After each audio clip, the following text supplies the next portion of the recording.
Hi friends, welcome back. So in the previous video, I had mentioned about the Edwards criteria. Just in case you did not get those criteria on the internet, these are the 14 criteria. You can just pause the video and go through them. So I had already mentioned few criteria. The others include avoid the statements related to the past rather than the present, avoid the statements which all endorse equally.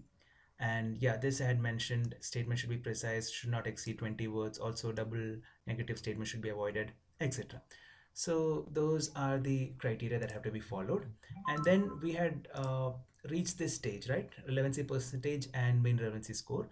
So all those scores can be worked out and you can list them down against each scale item. And you can see most of them are above the required criteria, 75, 3.75. But you can see some of them, for example, this statement 66, yeah, this statement can be deleted.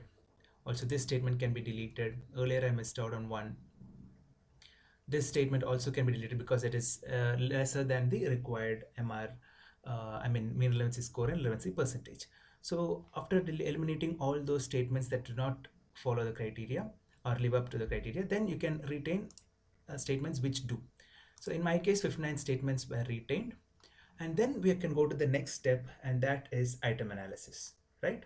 So in item analysis, what we have to do is we have to send the retained statements to non-sample area respondents. In my case, non-sample area was 5 districts of Kerala, and the sample in the non-sample area were 32 KVK scientists. 32 because it can be divided into three groups: high group, the middle group, and the low score group.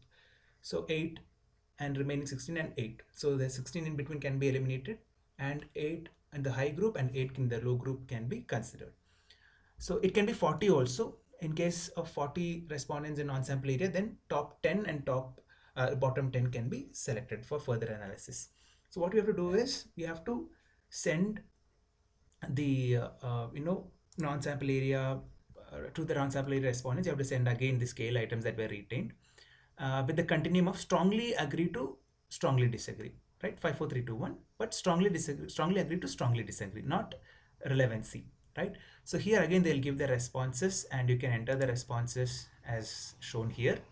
So I've entered the responses for all the 32 non-sample area respondents and then found out the for all the 59 statements also that were retained, and then the total score for each individual respondent in the non-sample area was found out. Okay, so here it is not for each individual item, it is for each individual respondent that we have to do. That is the difference, right?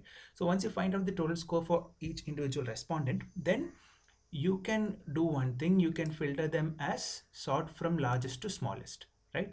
So you'll get the scores from in the descending order. So now we have high group and low group, so you can select the top 8, okay, and all the statements and the scores as high group, and then the bottom 8 out of the 32, right? Bottom 8 and all these as the bottom group of the non-sample area respondents. So I've already done some t-test also, so and found the t-values. So you can see here, top group I have pasted here, bottom group or low group I have pasted here, high group and low group, and I found out the t-values for all those 59 statements, right? So then what we have to do is we have to follow the t-test based on this test, or you can just run the t-test in Excel sheet.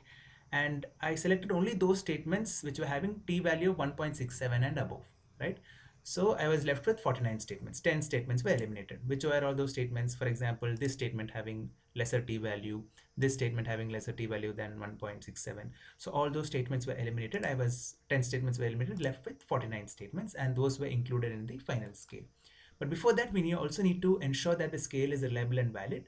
So you can follow the reliability test, test retest formula, or split half method. Split half method is easier, so I followed that and got the R value of 0.824, which is significant at 1% level.